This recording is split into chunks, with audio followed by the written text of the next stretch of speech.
Hey, continuing our Jet City comic show coverage, I'm sitting here with one Mr. Brian Churilla. Brian, how you doing? I am good. Yes. Kind of. Yes. Kind of. I'm good. Pensive? Feeling it? Do I have to do this when I'm pensive? You practiced that, I can tell. Yeah. I was doing this interview style, which is terrible.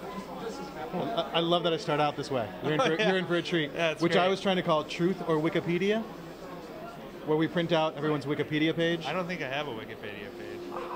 Yeah, it might be in the notes at home because I'm not that complete. Or you'd be surprised. No, I mean every time it goes up, I find it and go, delete, delete. So, absent Truth or Wikipedia, how are things going for you? I can't complain. I'm working. I have a place to live. I have a family. These are all. I don't particularly have a right to complain about Jack. So, no, things are good. I'm working. I'm finishing up duties on the 4-issue miniseries for Marvel. That's a revamp of the Infinity Gauntlet called The Avengers and the Infinity Gauntlet. Okay. A title which rolls off the tongue, I know. Clearly. Yeah. It tells you what you're getting right into, though, which is great. Yeah. There's no confusion. No. No. It's the Infinity Gauntlet plus the Avengers.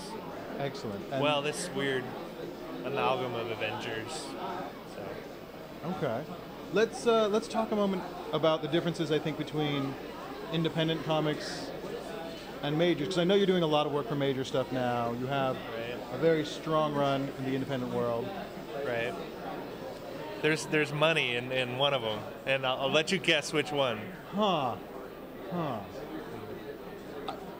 Other than the obvious difference of money, what about the creative process or the development process for you? Like when it's indie, you can kind of do whatever you want. Right. Yeah. I mean, yeah. You there's a lot more room to play around and a lot more freedom. It's a definite trade-off. You give up those freedoms in order to keep the lights on in the house, or But I mean, I'm doing this this commercial stuff, but in the back, I'm always have other stuff that I'm working on. I'm working on some new stuff with Phil Hester that we did the Anchor, and now we're doing something else, and trying to find a home for that. And because my heart will always be with indie books, because it's just more rewarding, and I don't know, it's just more fun. But I'm not to say that, I mean, I'm still drawing comics for right now for Marvel, and it's still fun, drawing Doctor Doom and Thanos fighting each other is, that's always fun. I mean, and that's got to be sort of like a dream come true, because did you ever think, did little Brian think someday when he grew up, all that drawing he would do would actually be like, oh, I'm getting paid now to make this happen? Right. I don't think little Brian knew what the hell he was doing at all with that thinking back, like thinking of any sort of career or comics, or I don't know. It's really, I didn't even actually make an attempt to have a career in comics until I don't know, maybe 4 or 5 years ago, something like that. So I mean, before that, I was just freelancing, and until I was like, I should really just focus on comics because that's the most fun, drawing monsters and superheroes, and it's always good. So. What do you count as your earliest comic book memory? If anybody knows what comic book this is, I would love to know, but I believe I know it was a Spider-Man comic, and I bought it at a convenience store, and I would say roughly like 1985.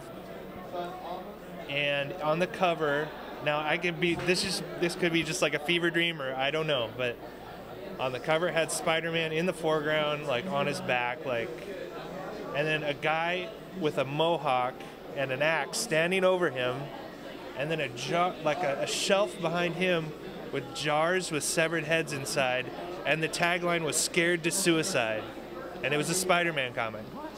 if anybody knows, maybe I totally made this up, but this I believe is my first, my first introduction to comics, and it was amazing, and my mom was appalled when she saw that, But I could be making that up. But if anybody knows what that is, I would love to know, because I want to find that book.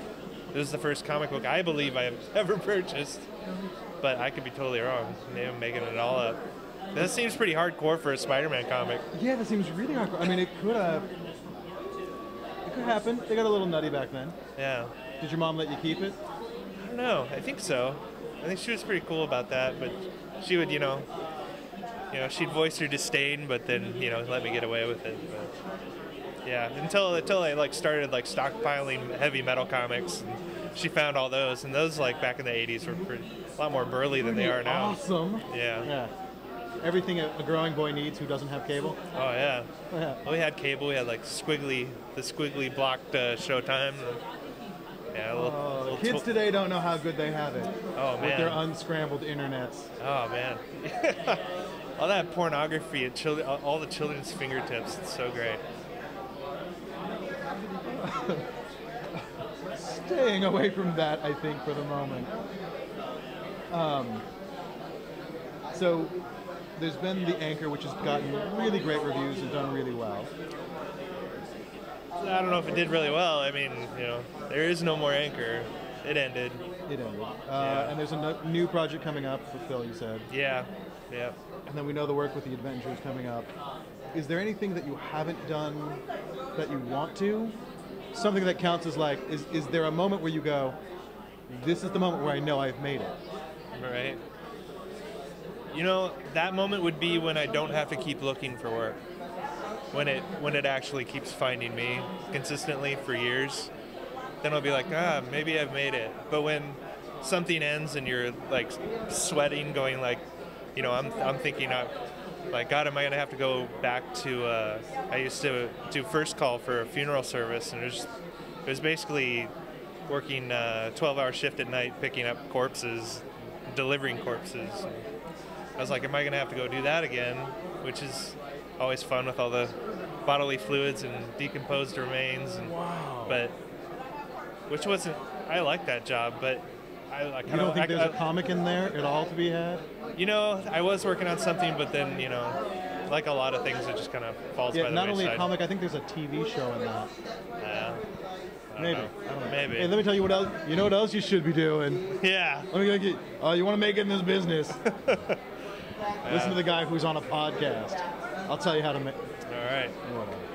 Yeah, but I've been asked that before. Wow, do you really feel like you made it? Or I'm like, when I don't have to hustle anymore. But that's just everybody that works in this industry it's all hustle all the time, no matter who you are. I think. So, well, and as the industry changes, how does that relate to you? How do you adapt to that? Or we're seeing, I think, less print, right, and more digital. Right. I was just talking to someone about how that's, they're like, where do you see comics going, indie comics? And I told them that it's all going to be, it's all going to be online, and it's all going to be iPhone apps, and which is it's a really good model to have. If you, say you have an iPhone, iPod Touch app that, your comic comes out every week, and say you have 35,000 people that read it a week or whatever, and you have that built-in audience. It's and then you take it to get. You could take that information to a publisher and go, listen, we have 35,000, 50,000 people a week reading this. We have a built-in way to tell people about the book coming out. Right. So it's it seems like a no-brainer that's where things are going to go. And I don't know, and generations is, the younger people, they're going to be so used to not having a physical copy of anything, which is really bizarre because there's no resale on that. It's going to be really weird. But there's also there's not much left of a resale market for comics now, anyways. Yeah. Which is weird. I grew up in the age, and I'm sure you did too, where comics were collectibles. Mm-hmm. And then I took a big old long break before I got back into comics, and all of a sudden they're not collectible anymore. Oh yeah. But I was thinking when I said that, resale on CDs or something. You can still, I just sold 20 CDs to pay for a guitar repair, and I was like, and it paid for my guitar repair, and I didn't really want to, like, you know, write a check to get that done. But it was like, wow, for all these, you know, albums that I bought online or downloaded, you know, it's like you can't take that into a store and sell it, you know. It's really weird, you know. There's no physical copy. So you play guitar? Yep. Are you in a band? No, because I like metal, and that whole scene is really nihilistic and self-destructive, and I played in so many bands for so long that I just kind of, I'm burnt out on going to shows and playing some crappy dive on a Wednesday night and nobody shows up, and you know, you get like a pint glass thrown at you, and you know, yeah, you gotta really want that lifestyle. Yeah, just, I mean, I guess just like any kind of creative endeavor, I guess. Sure. So, going back to the comics, I guess again, what's next after Avengers? Do we know? Can you tell us anything? I feel like there's some tricks up the sleeve you're holding on to a little. Yeah, I mean, I definitely have. I mean, just like always, like half a dozen irons in the fire, and you kind of have to, you know, just to ensure that you're working. But yeah, we'll see. I mean, I'm kind of nervous right now, but I hope I can keep paying the mortgage. But we'll see. Judging by the quality of your work, I have no doubt that will be true. I don't know. There's a lot of great artists that can't find work right now. So. But they're not you. That's true. We like you. Well, thank you. There you go. Yeah. With that said, if people want to get a hold of you, contact you, find your work on the interwebs or out there? My website is Brian Churilla, Brian with an I, and Churilla, CHURILLA.com. So, yeah, I'm there. Easy to find. My horrible last name, if you can spell it. Thank you so much. Brian Churilla, everyone. Pete with the Backroom Comics Podcast. Stick around for more.